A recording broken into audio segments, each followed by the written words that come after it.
Assalamualaikum warahmatullahi wabarakatuh.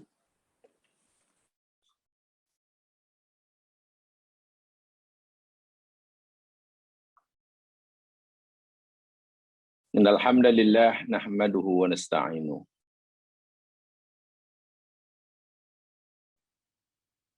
wa natubu ilaihi wa nastaghfiruh.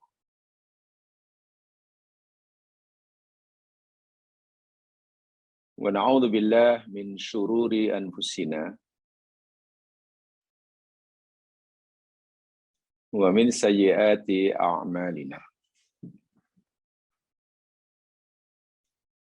May yahdihillahu fala mudilla lahu wa may yudlil fala hadiya lahu. Asyhadu an la ilaha illallah wahdahu la syarika lah. Wa asyhadu anna Muhammadan abduhu wa rasuluh. Allahumma salli ala Muhammad wa ala ali Muhammad. Assalamu alayka ya Rasulullah. Assalamu alayka ya Nabiyallah.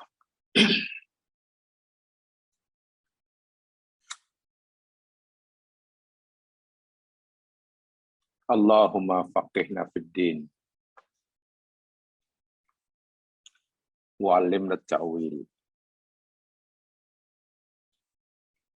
Allahumma ij'alna minal ladzina yastami'una al-qawla fayattabi'una ahsanah. Ulaika alladzina hadahumullah wa ulaika hum ulul albab. Amin ya rabbal alamin.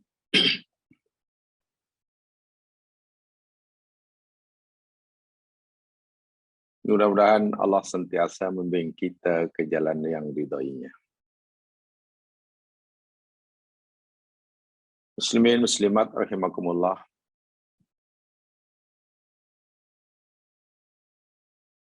Mari kita ikhlaskan niat kita pagi hari ini. Kita jernihkan jiwa kita. Kita tenangkan hati kita untuk kita mempelajari firman Allah Subhanahu wa ta'ala.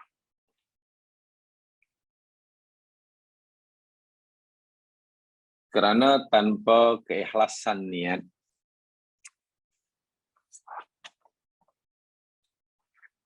kejernihan jiwa, kesucian hati,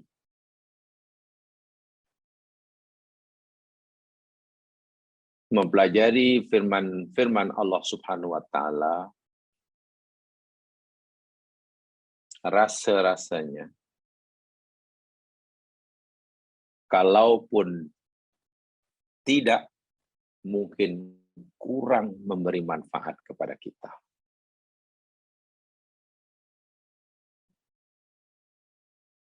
Boleh jadi ianya hanya menambahkan pengetahuan kita tentang firman-Nya.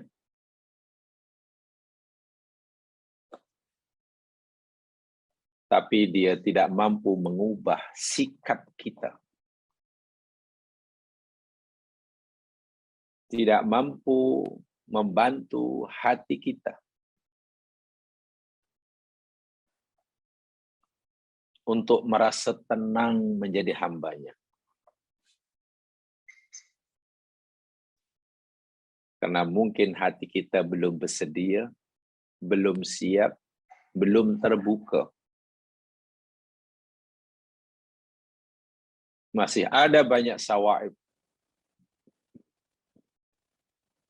halangan-halangan, kotoran-kotoran dan noda-noda yang ada dalam hati kita,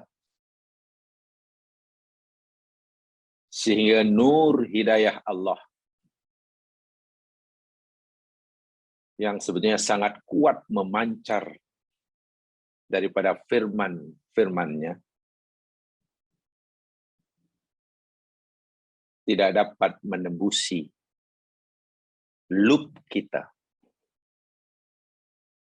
kolbun kita.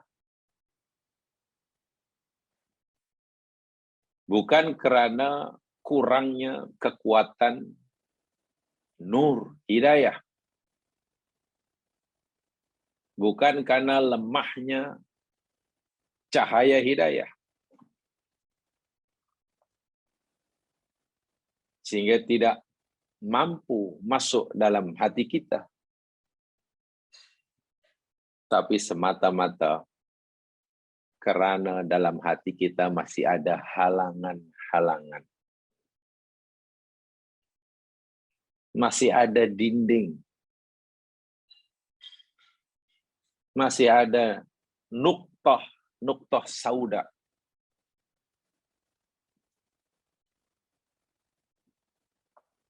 Jadi antara nuktah sauda yang menjadi penghalang tembusnya nur hidayah Allah ini dalam hati ialah sifat takabur, ananiah. Selagi dalam hati masih ada sifat takabur, bagaimana mungkin seseorang dapat bertakbir dengan betul?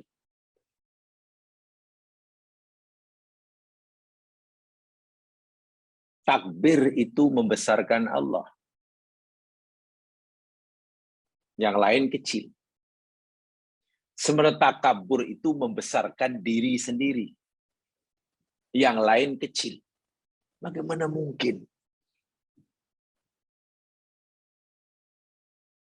Bila ada sifat takabur dalam diri, kebesaran Allah akan masuk. Tidak mungkin orang mampu membesarkan Allah, bertakbir, dalam arti kata yang sebenar, jika pada masa yang sama,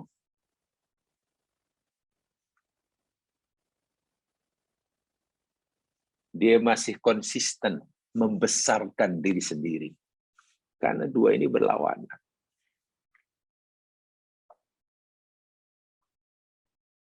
Kita telah pelajari dulu dalam ayat-ayat sebelumnya.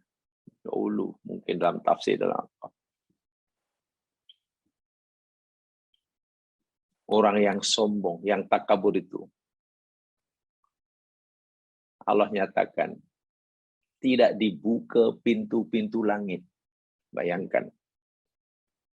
Tidak masuk surga sehingga ada unta memasuki lubang jarum.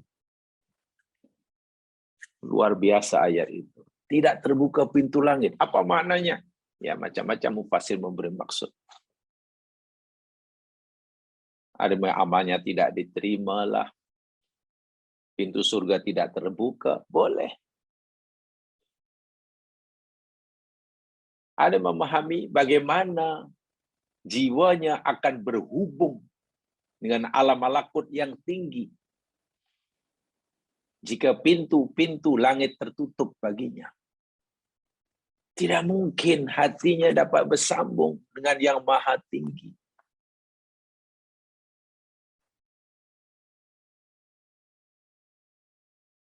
Sebab untuk berhubungnya hati dengan yang maha tinggi, sehingga apa yang datang daripada Allah terus masuk dalam dirinya, pintu-pintu langit kena terbuka.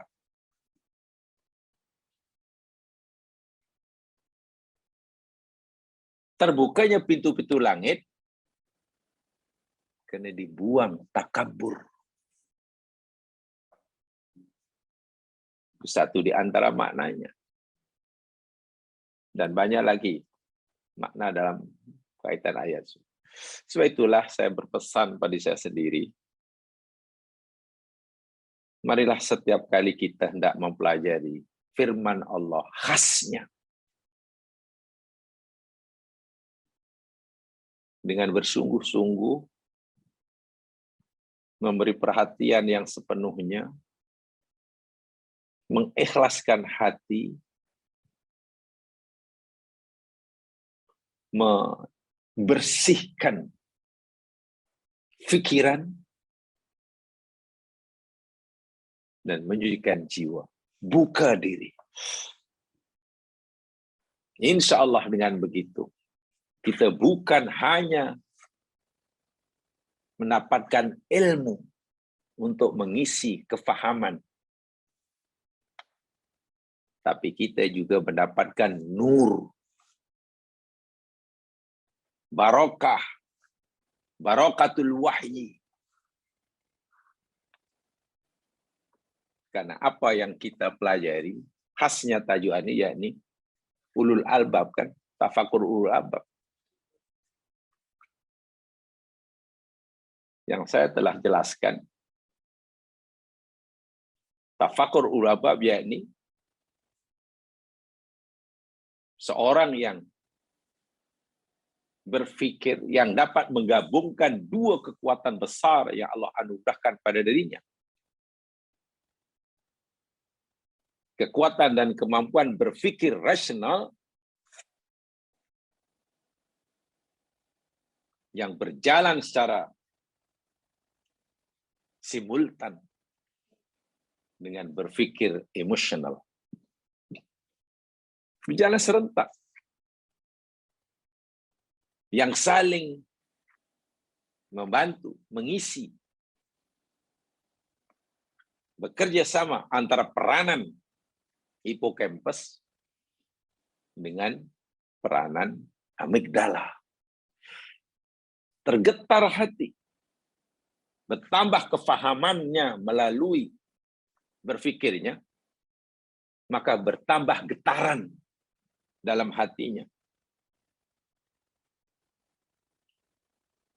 Memahami kebesaran Allah dengan akalnya, menyebabkan hatinya merasa kagum. Tiba-tiba merasa dirinya makin kecil, makin kecil, makin kecil.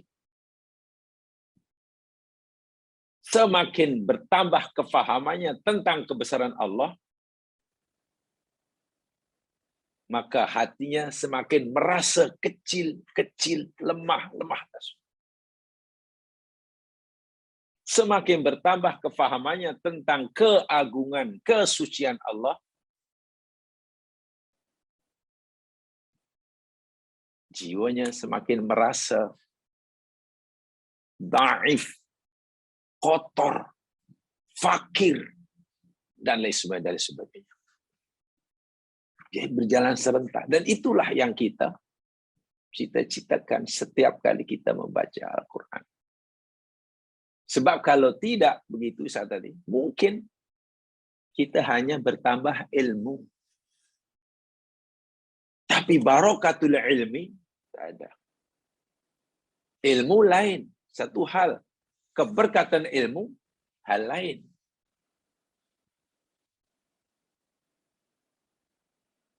Lalu apa untungnya jika kita belajar hanya mendapatkan tambahan ilmu, tapi tidak mendapatkan keberkatan ilmu, barokatul ilmi? Sehingga ilmu mungkin hanya sebagai satu koleksi fikir, tapi tidak mampu mencorakkan, mempengaruhi, membimbing hatinya. Karena sekarang masih ada halangan-halangan tadi. Memang tidak mudah, tetapi bukan benda yang mustahil. Memang susah kerja ini, tetapi sangat-sangat mulia.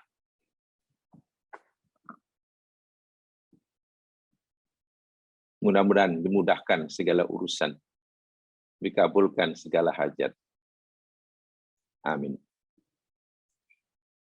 Jamaah sekalian, pelajaran kita hari ini yakni tafakkur ulul albab. Dan ayat yang kita hendak pelajari sama, dan ini sangat tepat sekali, supaya nanti kita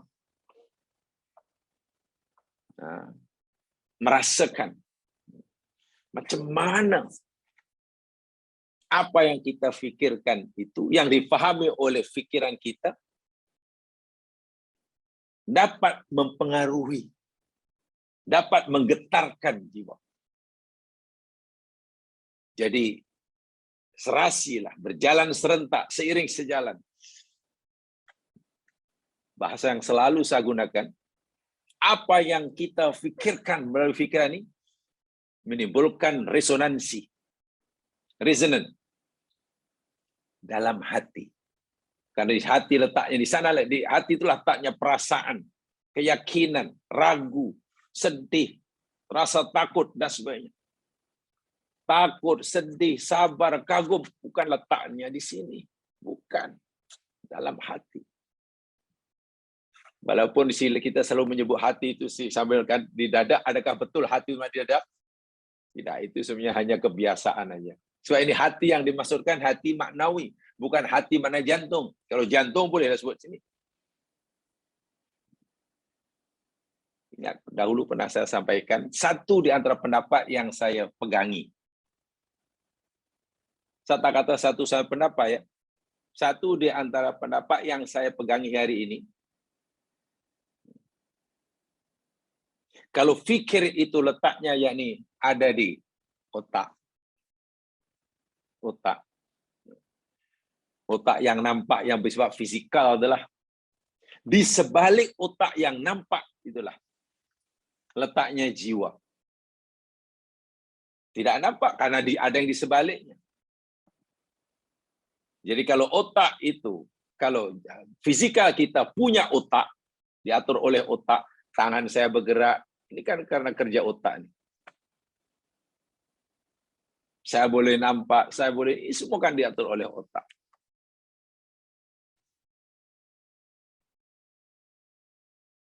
Jadi kalau badan kita ada otak, jiwa kita ada qalbun. Peranan kolbun, yakni ta'akul yang kita sudah pelajari. Berakal. Sementara peranan otak tafakkur. Peranan otak adalah tafakkur, peranan hati, kolbun adalah ta'akul. Bila kedua ini dapat bergabung, luar biasa. Timbullah ada istilah tadzakur dan sebagainya. Mari. Bismillah, kita pelajari sama ayat yang ke-7. Muka surat 9, ayat yang ke-7, muka surat 9 dalam buku itu. Bolehlah ada tempat kosong itu untuk mencatat apa yang patut, karena memang disediakan untuk catat itu, jadi tidak perlu buku yang lain. Ya. Yang tidak ada buku, tapi saya ingat, saya eloknya memang ada memiliki buku ya, senang ya. Jadi boleh dicatat di situ, senang. Yang tidak ada bukunya, lihat surah Yunus, ayat yang ke-24. Yang ada buku, muka surat 9, ayat 7. Baik, silakan, bismillah. Siapa di antara jamaah yang ingin membacakan untuk kita semua? InsyaAllah, silakan. Ya. Sila.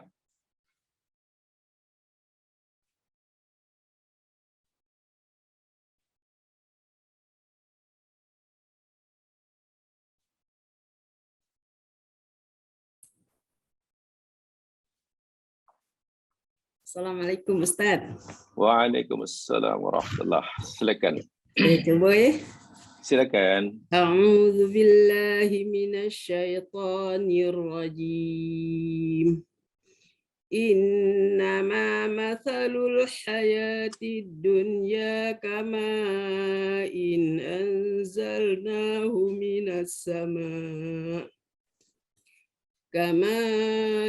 أنزلناه من السماء فاختلط به نبات الأرض مما يأكل الناس والأنعام حتى إذا أخذت الأرض زخرفها وزينت وظن أهلها أنهم قادرون عليها أتاها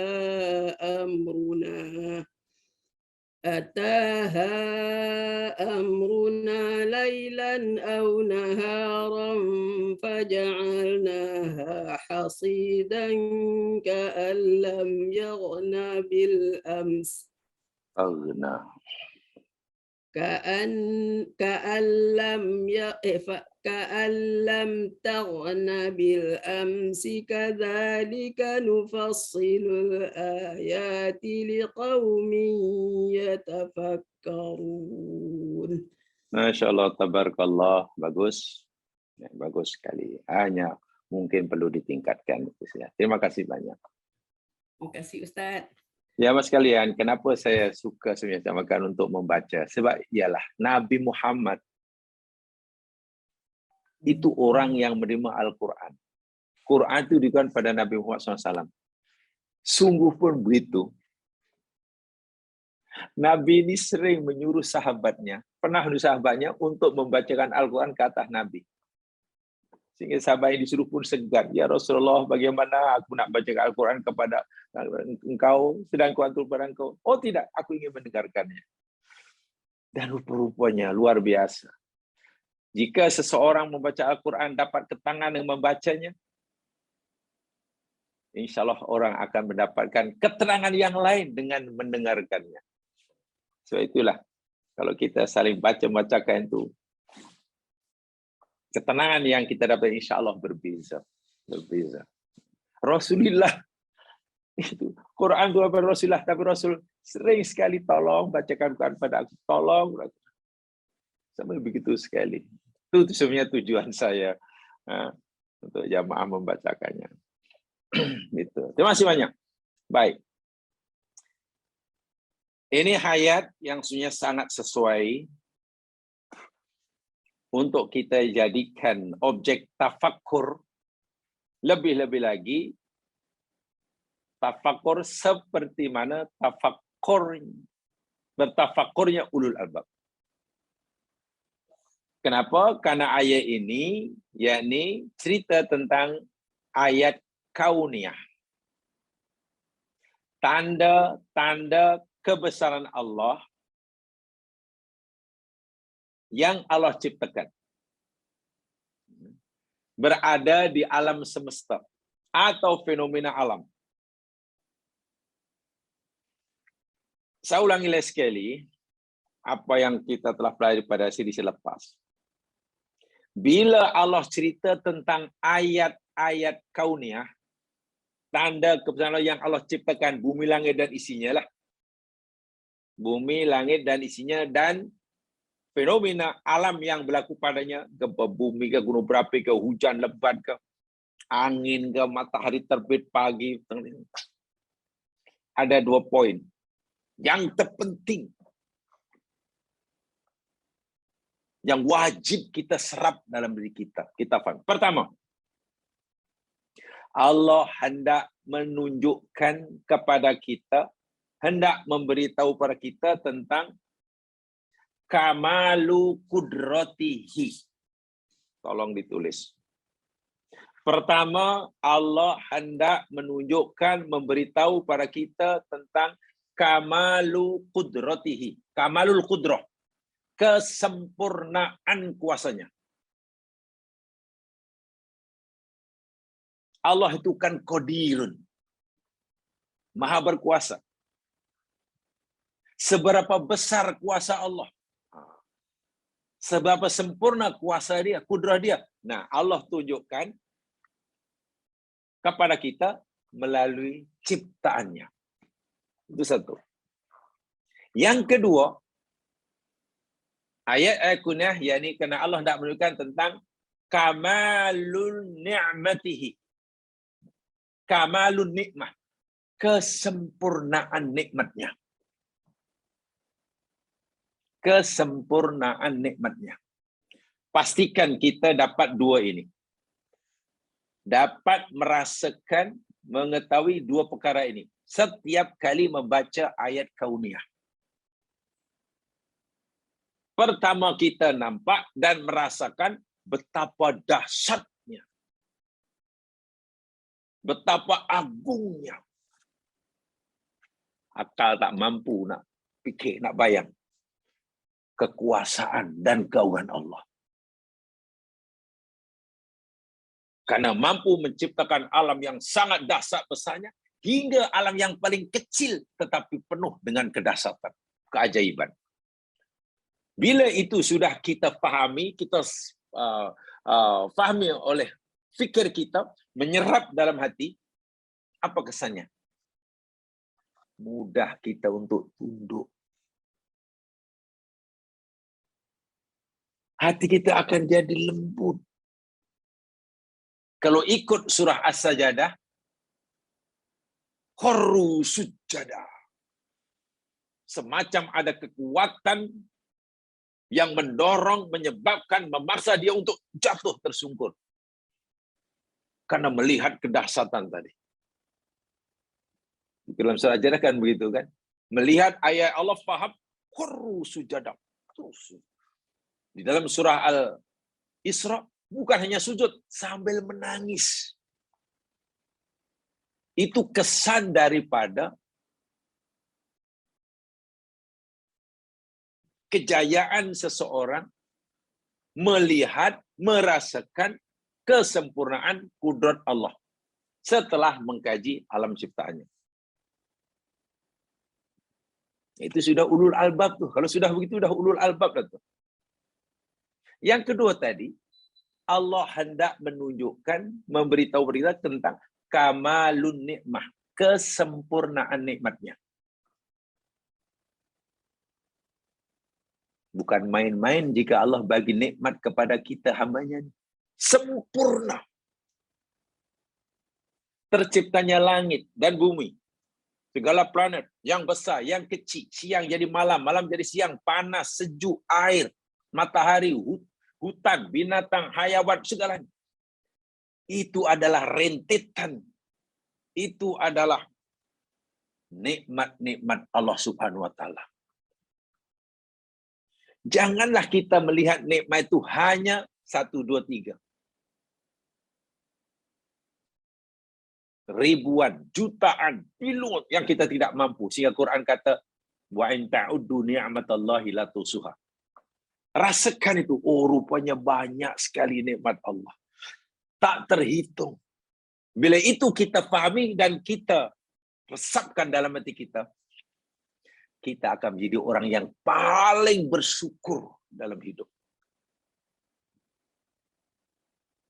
Minta maaf bahasa kampungnya, bahasanya. Jika sekiranya beras di tempayan sudah habis pun, ia akan sujud syukur karena masih banyak nikmat lain. Jika ia sedang sakit sekalipun, simpanannya sudah mulai kurang, dia akan terus syukur. Karena yang kurangkan hanya kesehatannya. Yang kurangkan hanya simpanannya. Yang kurangkan hanya berasnya, ibaratnya. Jutaan nikmat Allah lain selain 3 itu. Sangat banyak. Syukur. Tidak ada alasan, tidak ada ruang bagi seorang yang faham akan kesempurnaan nikmat Allah untuk tidak syukur dalam keadaan apapun. Syukur disertai dengan rasa tawadhu, kagum kepada keagungannya. Sempurna atau tidak sempurna orang yang seperti itu. Inilah tujuannya. Tapi kena difahami betul. Pahami keagungan Allah. Dengan memahami itu, diharapkan dapat menimbulkan resonan, menggetarkan jiwa, sehingga jiwa jadi tunduk, patuh, merasa kecil, merasa kerdil, merasa lemah, merasa fakir. Hanya memuji aja yang ada. Kalau kita minta maaf jemaah sekalian, walaupun tidak semualah, ada orang yang tidak merasa kecil berada di majelis. Majelis itu majelis yang sangat grand lah. Dihadiri oleh orang-orang besar. Yang datang semua orang-orang besar. Keretanya pun besar-besar. Pakaiannya pun, wah, grand semuanya. Dan semuanya punya title kesarjanaan tinggi. Punya darjah kebesaran yang tinggi. Kita mungkin hanya, kita bukan siapa-siapa di tengah mereka. Kalau kita berada di majlis itu, kita merasa kecil, segan. Yang lain makan, kita nak makan pun takut salah. Itu baru di hadapan manusia. Walaupun sudah tidak boleh rasa begitu. Kenapa tiba-tiba kita merasa segan, merasa malu, merasa tak berani nak buat macam-macam? Karena kita tahu dan merasakan kebesaran orang yang ada selain kita. Itu baru di hadapan manusia. Walaupun tidak sebenarnya begitu, sebab manusia ini hakikatnya sama di sisi Allah. Sekarang bagaimana kalau orang merasakan kebesaran Allah dalam dirinya? Tunduk. Merasakan dan menyadari betapa besar dan sempurnanya nikmat Allah, jadi orang yang paling bersyukur. Syukur disertai dengan hati yang tawadhu. Itulah kebahagiaan yang sebenar. Siapapun kita. Orang berpangkat ke, tak berpangkat ke, petani kampung ke, pegawai kerajaan yang jabatan tinggi ke, orang dulu ke, orang sekarang ke, laki ke, perempuan ke, orang barat, orang timur, boleh melakukannya. Peluang ini Allah buka seluas-luasnya pada setiap hambanya yang mau. Untuk mencapai taraf ulul albab itu. Baik. Itu ya, maksudnya ada dua itu. Tolong diingat betul tuh. Baca ayat kauniyah, tolong dua itu. Kita dapat atau tidak? Dua poin ini. Dapat merasa atau tidak kamalul qudrah. Satu. Dan kamalul nikmatillah. Kamalul qudratillah dan kamalul nikmatillah. Baik. Mari kita lihat ayat ini. InsyaAllah kita sudah boleh memahami, insyaAllah dengan akal fikiran kita, insyaAllah kita boleh faham. Apalagi saya yakin jamaah kebanyakan mungkin dahulu background pendidikannya sains. Ya. Kalau background kita sains, mudah memahami. Nah, itu untuk tafakur mudah faham. Hanya nanti tafakur, kefahaman kita hasil tafakur itu boleh ya, menukar rasa kagum atau tidak, itu kita usahakan. Innama hanya senya matalul hayati dunya, perumpamaan kehidupan yang sekarang. Ad-dunya maknanya yang sekarang, yang kini, yang di sini, yang rendah. Sebab ada kehidupan yang nanti, yang kemudian, yang tinggi, namanya akhirat. Jangan lupa kita telah belajar, lupa kita telah banyak belajar tentang hakikatul hayat, arti kehidupan dunia. Kalimat ad-dunya dalam Al-Quran tidak ada satupun yang merujuk pada benda. Kalimat ad-dunya dalam Al-Quran tidak ada satupun yang merujuk pada benda. Rumah ke, tanah ke, kedai ke, kenderaan ke.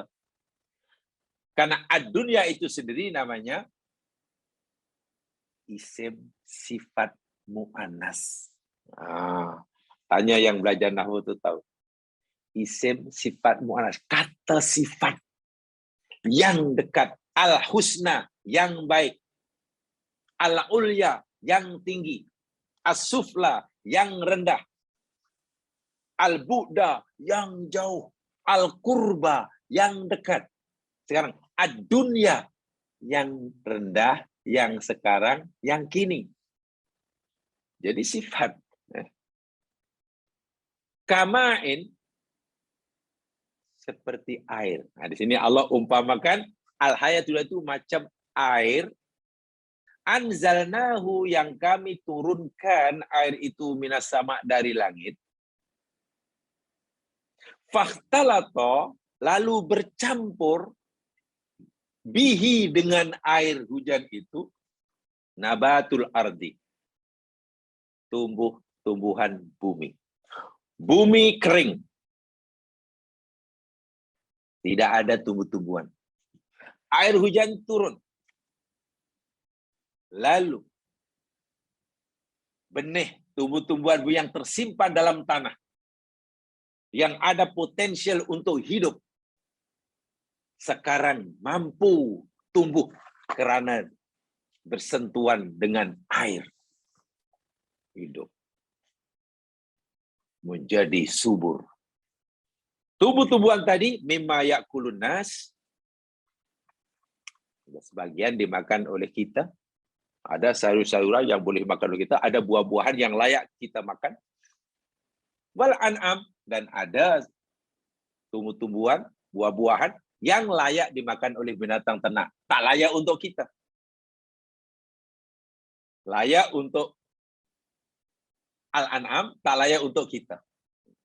Kalau semua boleh kita makan, ya nampaknya hayawan tak dapat habuan lah. Kalau semua buah ini katalah dimakan oleh hatta idza akhadatil ardu zukhrufaha. Subhanallah bahasanya.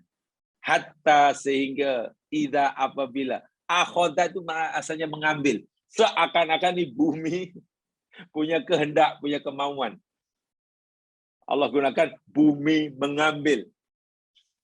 Hakikatnya kan semua kehendak Allah. Tapi di sini tengok. Akhadat fi'il verb, subjeknya adalah ardu. Pelakunya bumi. Jadi di sini digambarkan seakan-akan bumi ini punya kemampuan, punya kehendak, punya keinginan. Sehingga apabila bumi telah mengambil zuhrufa keindahannya, daripada tanah gersang tandus sekarang sudah menghijau tumbuh-tumbuhan, menguningnya, mana sudah memakai pakaian keindahan yang sangat menarik. Taman bunga terbentang luas, hutan belantara menghijau, sungai mengalir, gunung menjulang tinggi, cantik sungguh. Wazayyanat, dan bumi telah menghias, telah berhias. Pandai juga bumi ini berhias. Wa dhanna ahluha, dan penghuni bumi, kita lah maksudnya. Kalau tadi kebun yang gersang, yang tandus, ahluha maknanya pekebunnya lah, petaninya lah. Yakin. Dona di sini maknanya yakin. Karena di belakang ada anna. Dona ahluha anna. Dona bila itu dengan anna maknanya yakin.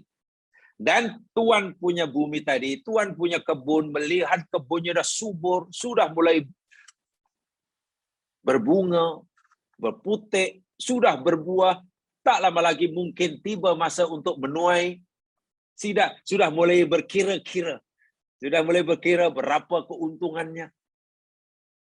Annahum qadirun 'alaiha. Si Tuhan punya kebun tadi, penghuni sudah yakin bahwa mereka mampu. Qadir 'alaiha itu mampu menguasainya. Garanti ini seminggu lagi ini aku mampu menuainya. Aku mampu menjualnya. Aku dapat sekian-sekian. Tambah sekian-sekian. Sudah mulai begitu. Setelah penat mengusahakan. Ataha amruna. Datang menimpa kebun yang sudah hampir tiba masa menuai, dituai buahnya tadi. Perintah kami, makna ketetapan kami. Musibah. Dilanda musibah, mungkin hujan lebat, banjir besar, puting beliung. Datangnya pula sama ada lailan, waktu malam, au naharon, atau waktu siang. Faja'alnaha hasidan. Lalu kami jadikan kebun tadi, bumi yang asalnya subur, penuh dengan tumbuhan dan tanaman yang indah tadi. Kami jadikan dia hasida. Hasid itu adalah hasoda. Hasoda mana menuai. Hasid mana telah dituai. Sawah, bendang yang sedang menguning padinya. 2-3 hari nak dituai. Selepas dituai, kata dilanggar dengan mesin penuaian padi. Keadaannya. Kan hancur kan? Tanahnya hancur. Itu mana hasid. Kami jadikan semacam sudah dituai. Tapi hasilnya tak kemana. Karena dibinasakan. Ka'alam taghna bil amsi. Seakan-akan, seolah-olah kebun itu tak wujud semalam. Seakan-akan tak pernah wujud. Wahai semalam masih, Masya Allah. Indah. Sekarang lah, macam tak pernah wujud. Macam tak pernah ada. Begitu pantas sekali. Lenyapnya keindahan. Keadaannya yang menarik, yang memukau. Betapa pantas hilangnya keserunukan pemiliknya. Belum puas menikmati. Belum puas seronoknya. Tiba-tiba sudah lenyap. Kadzalika nufassilul ayat. Demikianlah kami jelaskan ayat-ayat. Tanda kekuasaan kami. Kami ini ada kuasa. Boleh kuasa menciptakan. Dan juga ada kuasa membinasakan. Masya Allah. Kata Allah, kami ini berkuasa. Kuasa menurunkan hujan. Kuasa menahan hujan. Kuasa menyuburkan bumi. Aku juga berkuasa, kata Allah, menjadikan bumi tandus. Bermakna kuasa aku mutlak. Kalau Allah hanya berkuasa menurunkan hujan, menciptakan hujan, tapi Allah tidak berkuasa menciptakan kemarau, makna kekuasaannya tidak sempurna. Jika Allah hanya berkuasa menumbuhkan tumbuh-tumbuhan, tapi tidak berkuasa mematikan manusia, makna kuasa Allah tidak sempurna. Karena kuasa Allah ini sempurna, Allah berkuasa menciptakan, berkuasa membinasakan. Betul ya? Berkuasa menghidupkan, juga berkuasa mematikan. Itulah kamalul qudrah. Jadi kita sebenarnya sedang dihadapkan dengan kuasa Allah yang maha dahsyat. Bukan hanya bumi saja yang dikuasai oleh Allah, kita yang sedang memperhatikan itu sebenarnya juga di bawah kuasanya. Apa yang boleh kita buat bila kita merasakan berada dalam posisi seperti itu di hadapan Allah? Kita tak boleh buat apa-apa. Kecuali satu saja yang mesti kita lakukan. Hanya tunduk sambil subhanallah. Allahu Akbar. Itu sajalah. Tiba-tiba rasa kehambaan kita muncul begitu kuat sekali. Tapi kekuasaanku yang aku tunjukkan yang besar ini, selagi nikmatku yang sempurna ini, tak dapatlah difahami, tak dapatlah dimengerti oleh semua orang. Yang boleh memahaminya hanya liqaumin yatafakkarun, bagi kaum yang berfikir. Nah, nih. Pertama mesti ini dulu. Tanda kuasa Allah tadi boleh difahami oleh orang yang gunakan pikiran. Quwwah akliyah yang memanfaatkan kemampuan daya intelektualnya. Mendaya gunakan IQ dia. Memberikan peranan yang lebih kepada hipokampusnya di sini.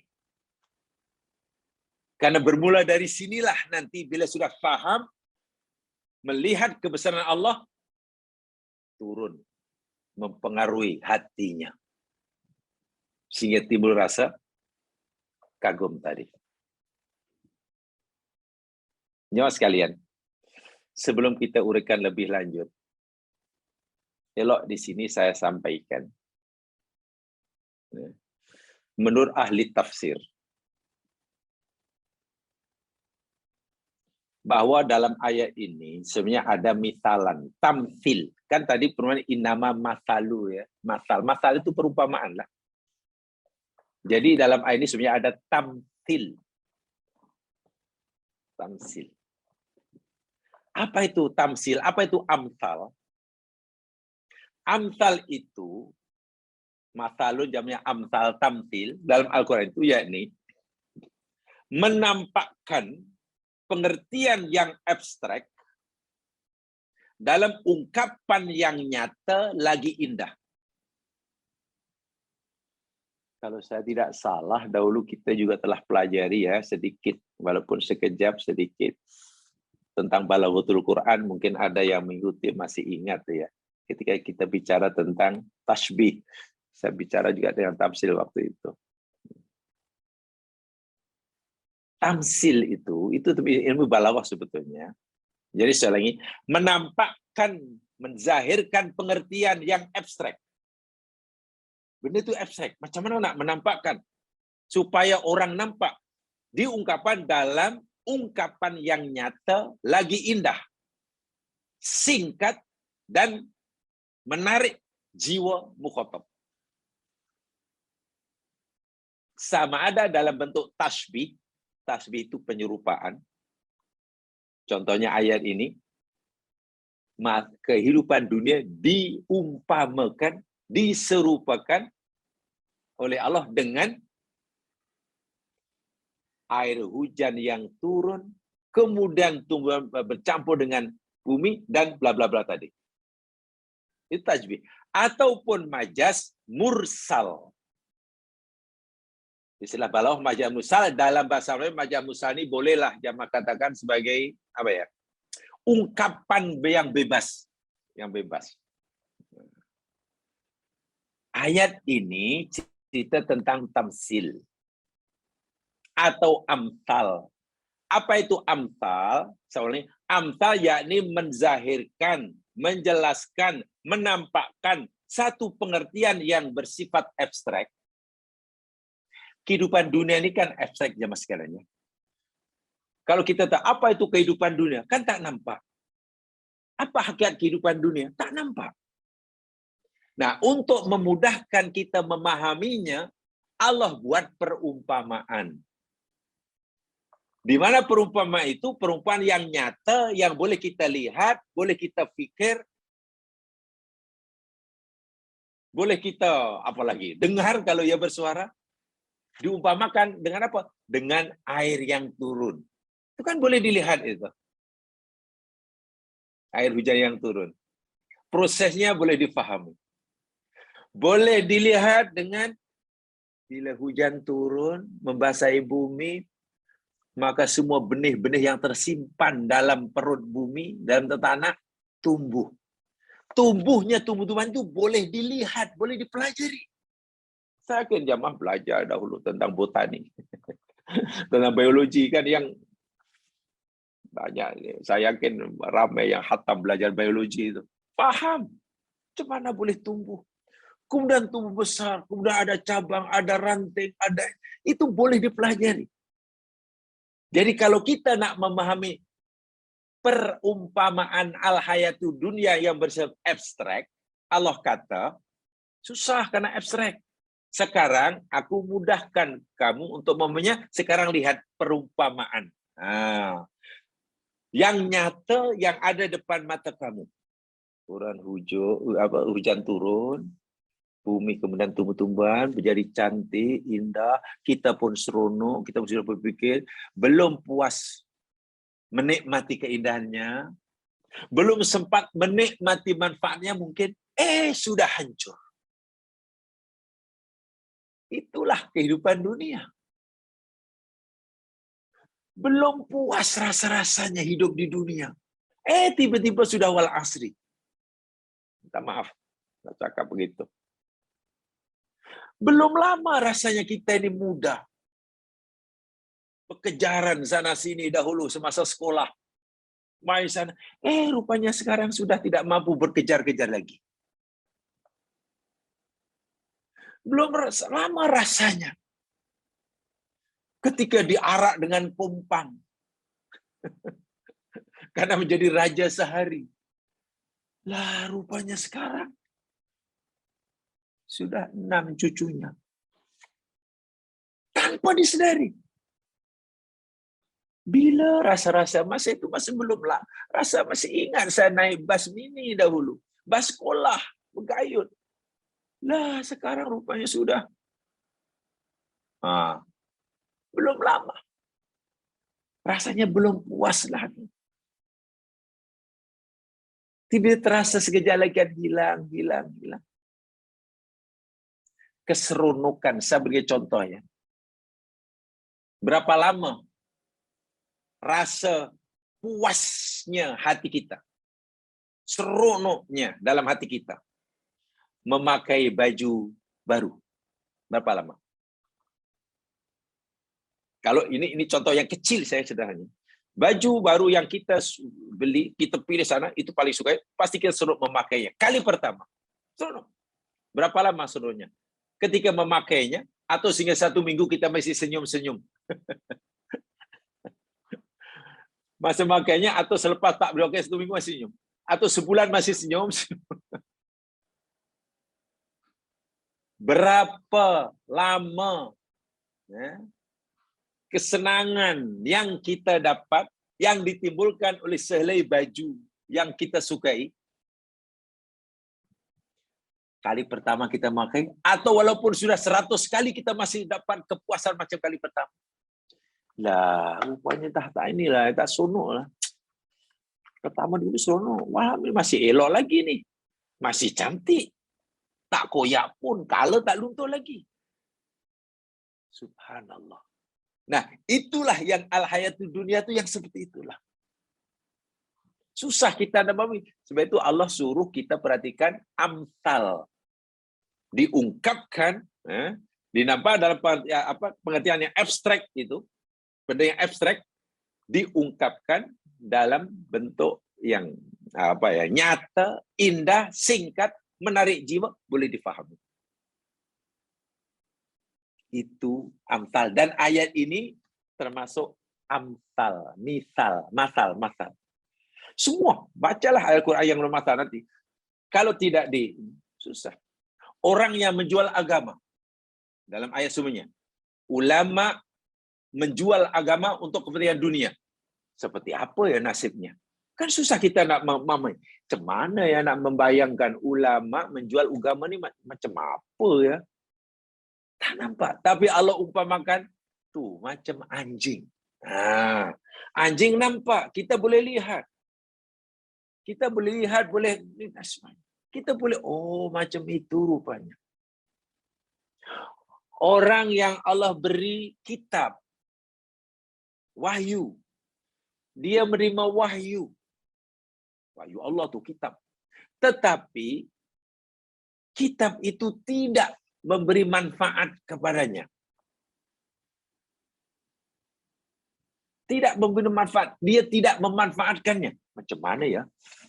Macam mana ya agak-agak keadaan orang yang yang diberi kitab tapi tidak mendapatkan manfaat atau tidak memanfaatkan kitab itu seperti apa? Kan susah.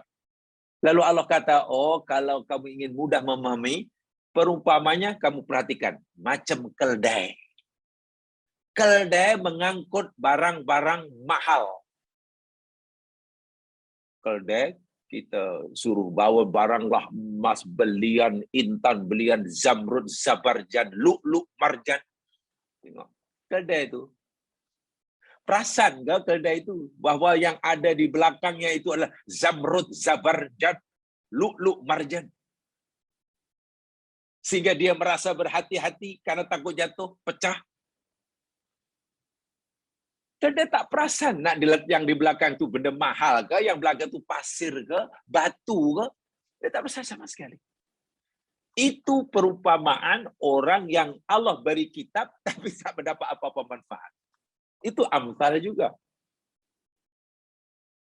Nah itu kaitan dengan bahasa balaghah ya. Balaghah. Atau mungkin ada yang boleh membantu kita, khasnya bantu saya tidak tahu ya macam mana bahasa yang tepat. Ayat ini amsal. Amsal itu saya ulangi, kalau bahasa saya, yakni amsal itu menampakkan, menzahirkan, menjelaskan pengertian yang bersifat abstrak dengan ungkapan yang nyata, yang jelas, indah, singkat, dan menarik hati. Sama ada dalam bentuk tasbih, ya, ataupun perumpamaan majas mursal. Itu amsal. Mungkin ada jamaah yang ingin menyimpulkan, kalau ikut jamaah apa kesimpulan agak-agak masa supaya saya tahu agak-agak sama atau yang saya maksudkan ini sama mana jamaah boleh menangkapnya atau tidak. Coba menurut jamaah agak-agak apa yang dimaksudkan amsal tadi, kalau boleh pahami, ada yang mungkin bagi tahu. Tolong, ada yang bagi tahu.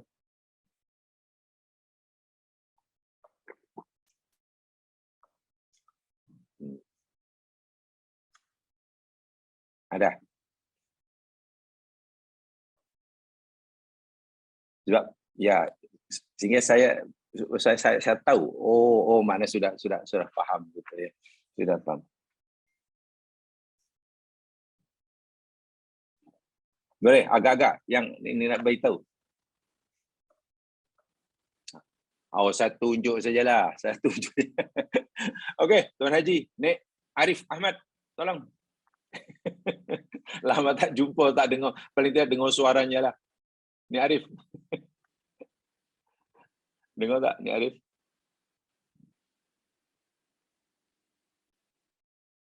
Ada yang jawab analogi itu kias, ya. Itu bukan kias, analogi itu kias.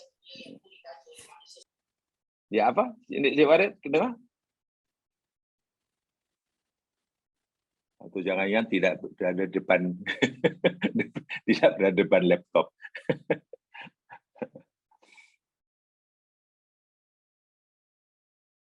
Paham ya? Tapi yang tak apalah. Ya, saya agak paham-pahamnya begitulah. Jadi nak menjelaskan benda yang abstrak itu susah, sangat susah. Tapi Allah punya cara sendiri. Quran punya cara yang sangat hebat. Diumpamakan, dijelaskan dengan diumpamakan seperti benda yang kita boleh lihat. Contohnya ujian. Jadi, itu satu. Ini bermakna, bila kita melihat air hujan yang membasahi bumi, bumi yang asal kering sekarang jadi tumbuh subur, kemudian kita seronok gembira karena suburnya bumi, dapat menikmati hasil mahsulnya, dapat memberikan ketenangan kebahagiaan. Tak lama kemudian dia hilang. Setiap kali tengok alam yang ada depan kita ni, tolong kita sedar betul bahwa al-hayatu dunya itu seperti itulah. Adakah ianya menyeronokkan? Iya. Berapa lama? Ya, seperti mana tadilah. Berapa lama agaknya bunga itu. Dalam ayat lain bahkan disebut zahratul hayati dunya. Zahrah itu maknanya bunga. Bayangkan tengok. Zahrah itu bunga. Berapa lama keindahan bunga? Tahan berapa lama? Daya memikat yang dimiliki oleh bunga terhadap kita. Berapa lama? Beli bunga cantik. Tertarik kita. Dia ada pengikat luar biasa. Sehari tahan, 2 hari tahan. 3 hari mungkin kita bagi air. Tapi tunggulah seminggu 2 dan jadi sampah. Artinya kita belum puas menikmatinya, dia sudah tidak menarik. Masya Allah. Inilah al-hayatu dunya. Jadi kalau itu yang dikejar, alangkah sia-sianya hidup ini. Alangkah sia-sianya hidup ini. Jika al-hayatu dunya yang dikejar. Supaya jangan salah paham. Jika nikmat yang Allah berikan pada kita di dunia, yang macam-macam ini, kita hanya gunakan untuk mengejar al-hayatu dunya. Rugi sekali. Yang beruntung siapa? Yang beruntung yakni orang yang menjadikan nikmat yang Allah berikan kepada kita di sini untuk kita jadikan alat mengejar kehidupan yang nanti. Gitu. Nikmat yang di sini kita manfaatkan untuk mengejar nikmat kehidupan yang nanti, bukan untuk mengejar kehidupan yang di sini. Paham ya? Itu maksudnya. Jadi, ya begitulah tamsil. Menampilkan sesuatu yang makul. Menampilkan sesuatu yang makul. Makul itu rasional. Dalam bentuk yang konkret. Yang dapat dirasakan oleh indera manusia. Boleh jadi begitu juga lah. Amtal itu menampilkan, menzahirkan, menunjukkan sesuatu yang makul yang rasional. Kan turunnya hujan itu rasional. Ya, makul. Dalam bentuk yang konkret yang dapat dirasakan oleh manusia. Sehingga akal mudah menerimanya. Sebab pengertian abstraknya mas sekalian, tidak akan tertanam dalam pikiran. Tidak akan tertanam dalam hati. Benda yang abstrak. Kecuali jika ia dijelaskan dalam bentuk yang nyata. Dalam bentuk yang bersifat indrawi, bahasa saya. Maknanya boleh difahami oleh panca indera. Nyata, mudah, jelas, dan lain sebagainya. Dan lain sebagainya. Jamaah rahimakumullah.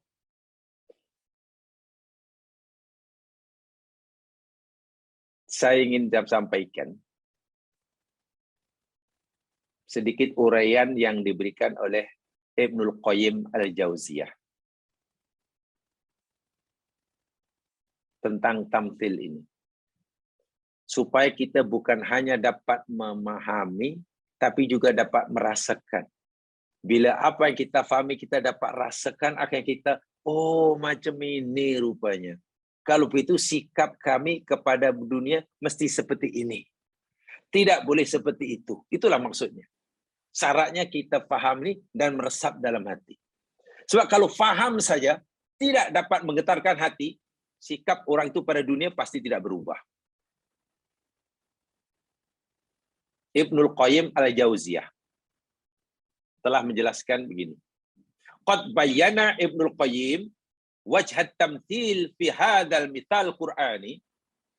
Ibnul Qayyim al-Jauziyah telah menjelas dan menguraikan tamsil Quran seperti ayat inilah. Beliau berkata, Sabbahallahu subhanahu wa ta'ala al-hayatad dunya.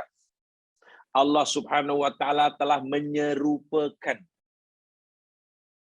kehidupan ad-dunya itu fi annaha tatazayyanu fi ainin nazir.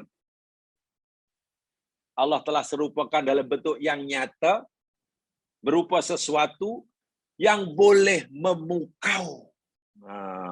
Yang boleh memukau pandangan orang yang melihatnya. Indah. Siapa yang kata tak indah taman bunga? Siapa yang kata tak indah melihat bumi selepas turun hujan? Terpukau.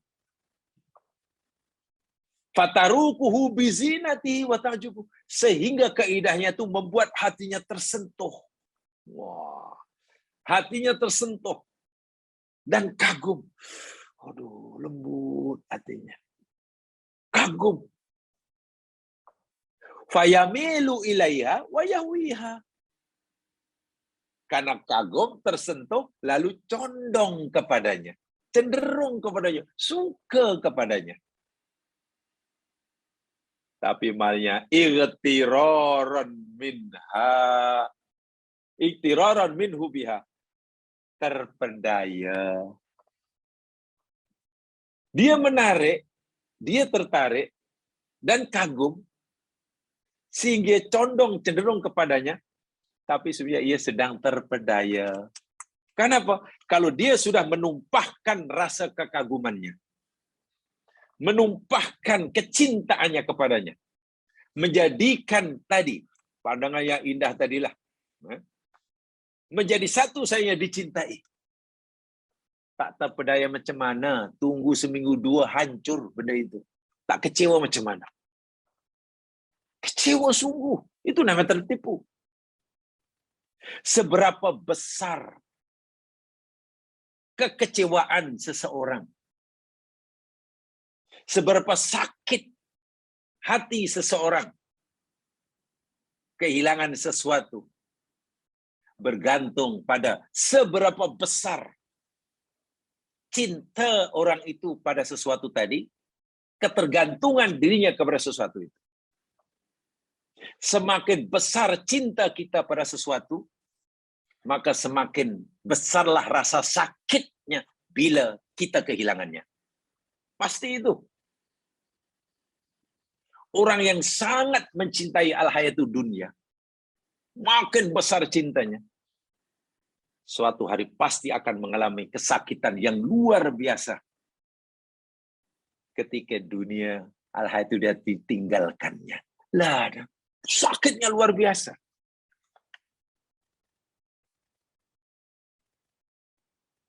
Sebaliknya,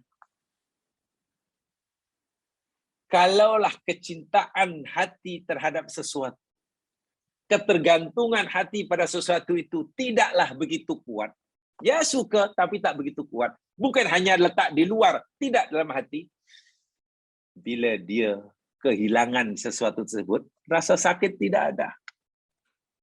Yang ada tenang. Kenapa? Karena semuanya diletakkan di luar, bukan di dalam hati. Saya yakin ini adalah tidak boleh dinafi.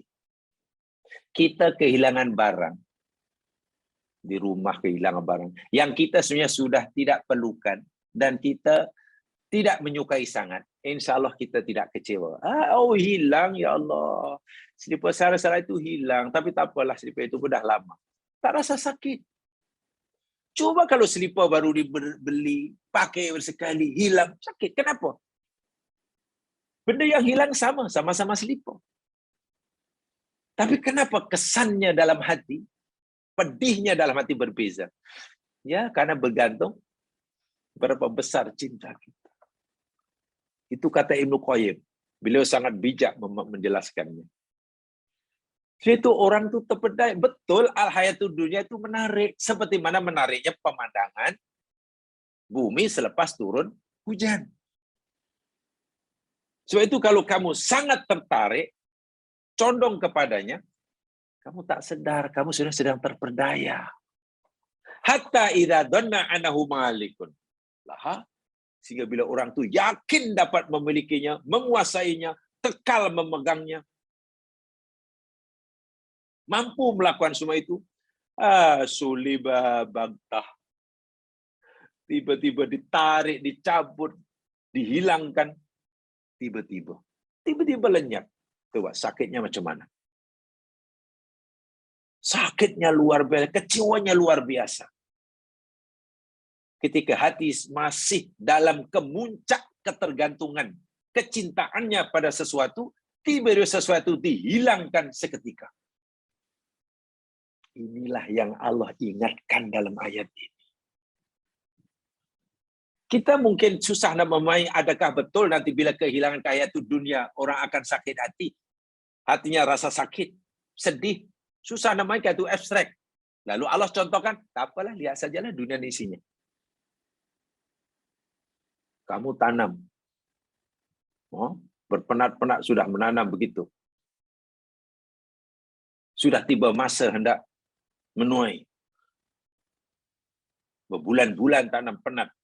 Tinggal seminggu lagi menuai hasilnya. Hati sudah seronok. Bahkan yakin minggu depan saya akan memetik buahnya. Tiba-tiba dilanda oleh puting beliung, ranap hancur berkecai. Sedih tak sedih? Sedih. Kita sangat mencintai barang yang kita miliki. Tiba-tiba hilang. Tiba-tiba musnah. Habis. Itulah rumah satu-satunya yang amat diperlukan dan sangat dicintai. Tiba-tiba terbakar. Coba. Lainlah kalau orang punya 11 rumah. Dia ada punya 11 buah rumah. Bahkan ditanya, ada berapa email? Tak ingatlah. Tak tahulah. Banyak tak ingat. Tiba-tiba dia terbakar. Terbakar pun tak tahu.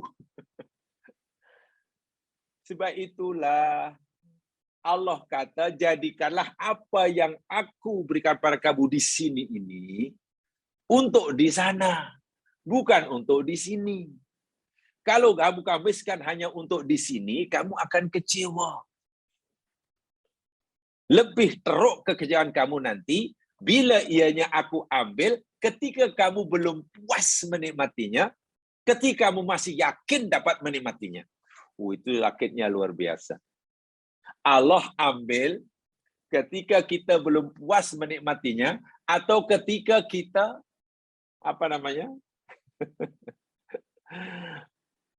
masih yakin dapat menikmatinya.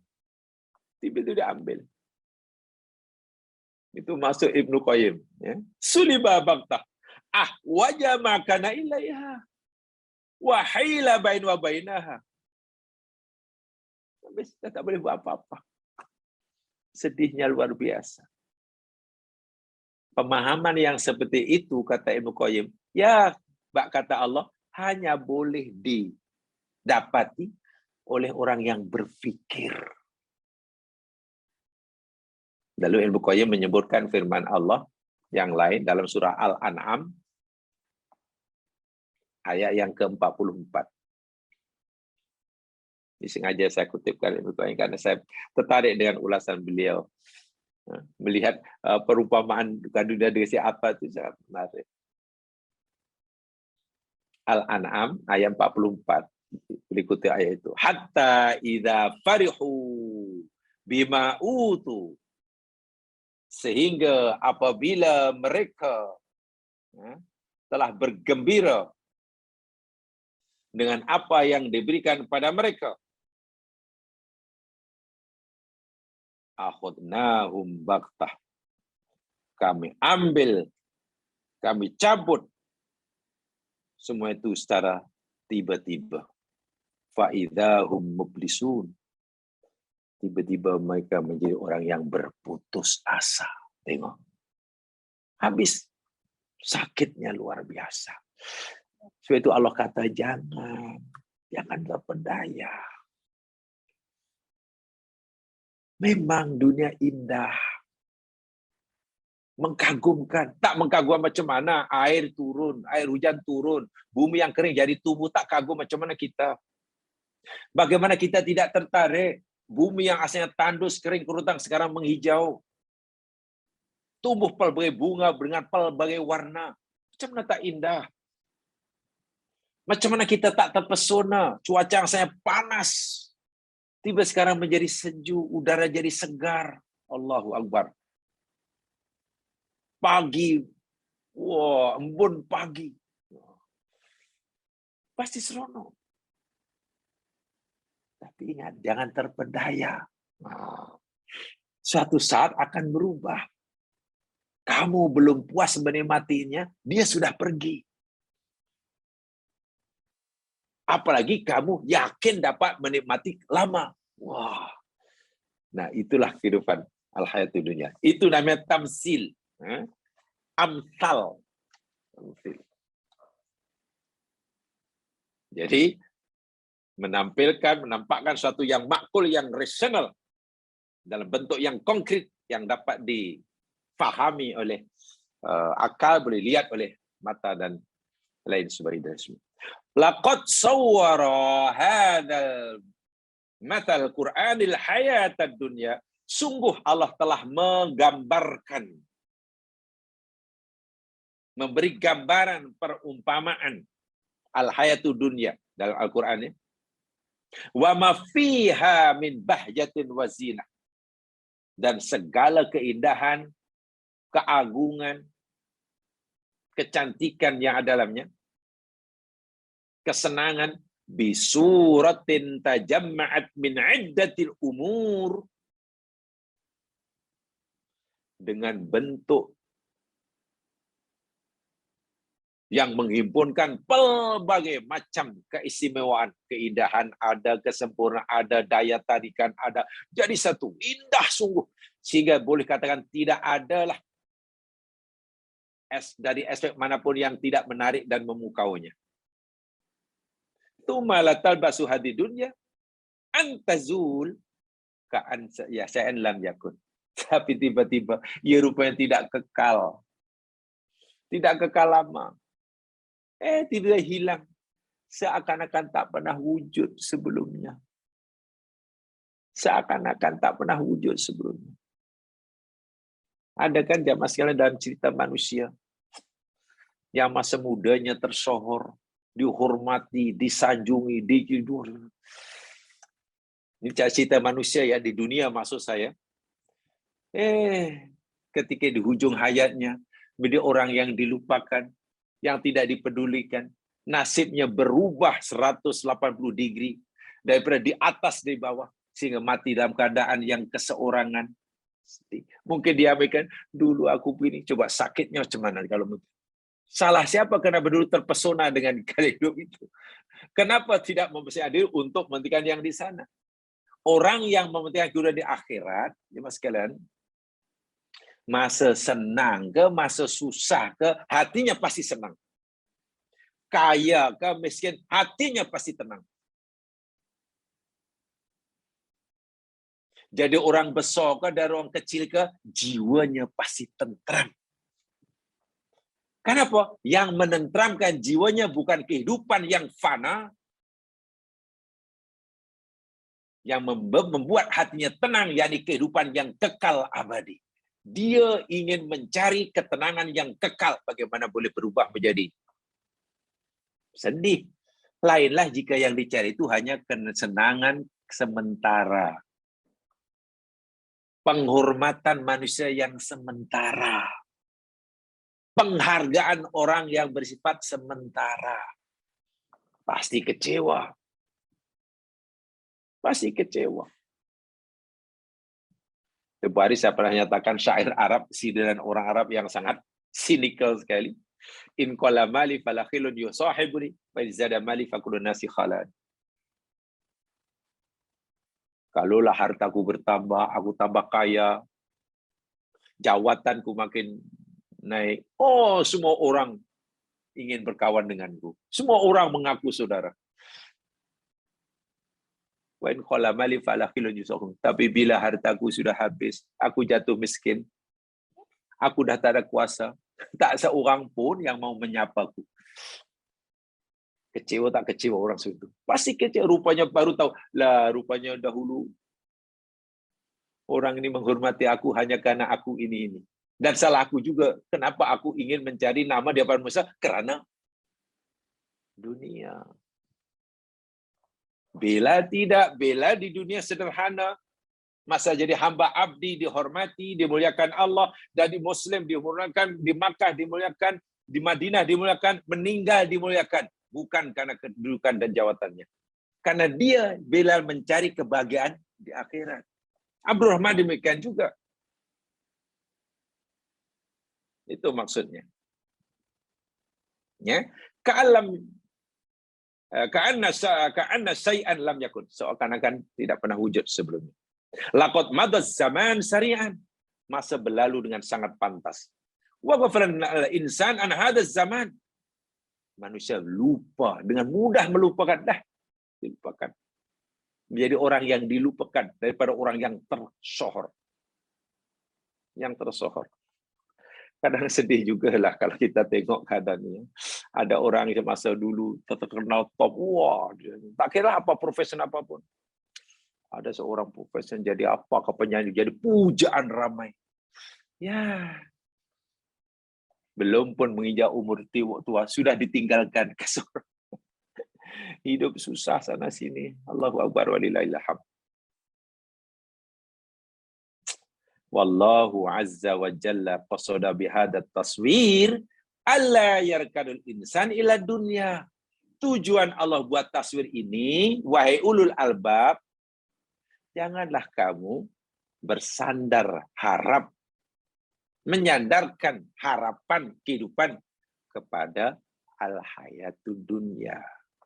Alla yaqtar bisurufi al-arid, supaya kamu tidak terpedaya dengan keindahannya yang bersifat sementara. Wa ala yaftuna bibah, ya, dan tidak terfitnah, ditipu oleh kecantikannya. Hatta yatawajjaha ila Allah azza wa jalla, sehingga kamu boleh tawajuh kepada Allah semata-mata. Wa ala yakuna abdan siwa, dan supaya kamu tidak menjadi hamba kepada selain Allah. Di anna muddatuha mahdudah, karena masa dunia menarik kamu, mempersoal kamu itu terhad. Waliqa'u billahi hatam, dan dia akan berakhir dengan datangnya tibanya masa perjumpaanmu dengan Allah. Falaisat bidaril khulud wala baqa, bukan kekal dan bukan. Itu poin yang sebenarnya dalam tafsir. Saya, ya, jamaah sekalian, jangan salah paham. Yang saya sampaikan sekarang ini, saya masih cerita tentang rahasia tamsil tadi. Saya baru memberikan cerita tamsil itu, ya. Belum apa namanya, dari aspek tamsilnya lah. Karena memang ayat ini ayat tamsil. Ayat tamsil. Memahami, Allah membimbing kita macam mana memahami benda yang abstrak, supaya kita mudah memahami, supaya kita diarah untuk melihat benda yang nyata, yang ada depan kita. Dan karena memang ada persamaan, gitu. Ada persamaan antara al-hayatud dunya, yang indah, yang menarik, yang menawan, dengan keindahan bumi yang tandus, kering, selepas turun hujan, dan sekarang berubah menghijau, menguning, berbagai macam tumbuh-tumbuhan, berbagai tumbuh-tumbuhan, dan seterusnya, dan seterusnya. Sebab itulah, di dalam sebuah hadis Nabi,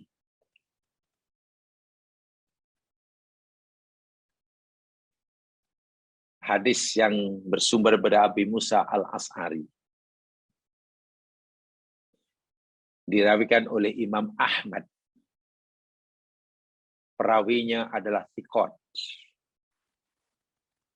Baginda sallallahu alaihi wasallam bersabda, "Man ahabba dunyahu adarra bi akhiratihi." Allahu akbar. Sesiapa yang menjadikan dunianya sebagai cintanya, atau siapa yang menumpahkan kecintaannya kepada dunianya, dia sebenarnya telah mengorbankan akhiratnya. Dia telah menciptakan madarat bagi akhiratnya. Wa man ahabba akhiratahu adarra bidunyahu. Dan sesiapa yang telah mencintai akhiratnya, maka dia telah memadaratkan dunianya. Fa'athiru ma yabqa ala ma yafna. Kalau begitu, dahulukan olehmu apa yang kekal ke atas apa yang binasa. Artinya apa? Orang yang mencintai akhirat, mau tak mau, mesti rela mengorbankan al-hayatud dunyanya. Bukan membenci ya, mengorbankan. Tak apalah, saya susah di sini, tak apalah. Yang penting nanti saya senang di sana. Macam mana supaya senang di sana walaupun susah di sini? Ya sabarlah bila susah. Tak apalah, yang penting saya senang di sana. Saya tak hanya mau senang di sini. Macam mana supaya senang di sini dan senang di sana? Masa senang di sini, syukurilah. Kalau kita syukur dengan kesenangan di sini, nanti kita akan senang di sana. Tapi kalau kita senang, kita tak syukur, susah di sana. Itu maksudnya.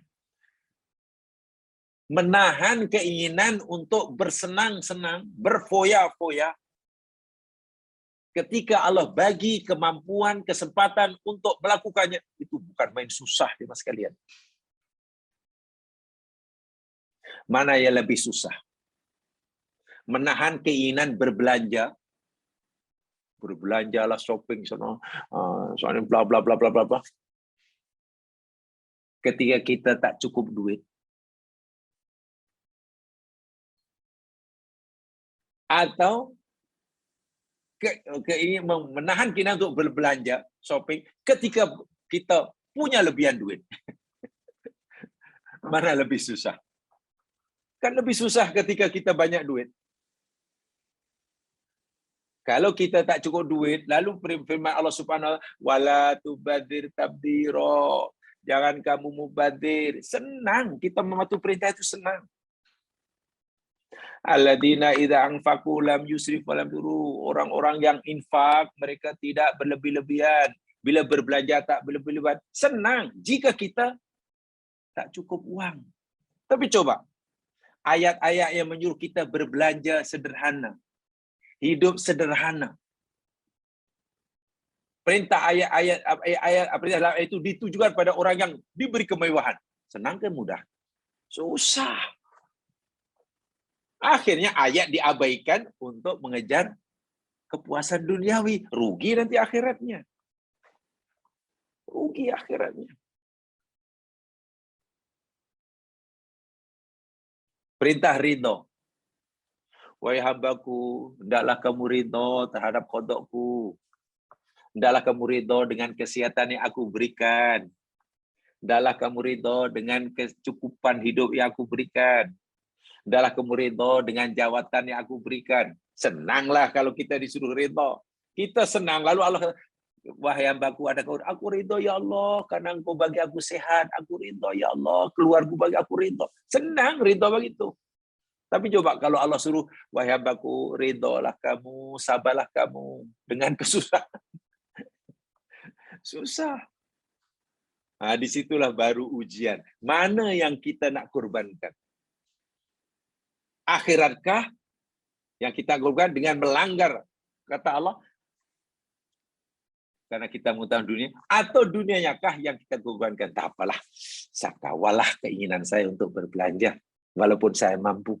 Karena Allah larang. Saya tak mau kehilangan banyak. Susah ya mas sekalian. Orang yang bermewah-mewah ini kan orang yang diberi kemewahan. Larangan la tusrifu, la tusrifu, la tusrifu. Jangan israf, jangan berlebihan, jangan berlebihan. Itu kan ayat itu kan pada orang yang diberi kemewahan. Pada orang yang miskin, mana ada larangan. Mana ayat itu tak sesuai. Wahai orang miskin, janganlah bermewah. Apakah benda makan kais pagi, makan pagi. Jadi susah. Paham ya? Jadi hadis Nabi tadi, kalau kamu diberi seperti itu, okeylah. Dahulukan yang kekal. Mencari yang kekal. Daripada mengejar yang fana. Fana itu binasa. Itu pesanan Rasul. Itu saja yang sempat saya sampaikan. Insyaallah nanti kita sambung semula. Mudah-mudahanlah memberi pengajar bagi saya menyampaikan adalah edukasi bersama. Yang benar pada Allah jua, silap kelemahan sendiri. Berikut dengan bacaan tasbih kifarah dan surah Al-Asr. Subhanakallahumma bihamdika asyhadu an la ilaha illa anta astaghfiruka wa atubu ilaik. A'udzu billahi minasyaitonir rajim wal 'ashr. Innal insana fi khusr. Ladzina amanu wa shalihat wa tawassaw bil haqq wa tawassaw bis sabr. Assalamualaikum warahmatullahi wabarakatuh.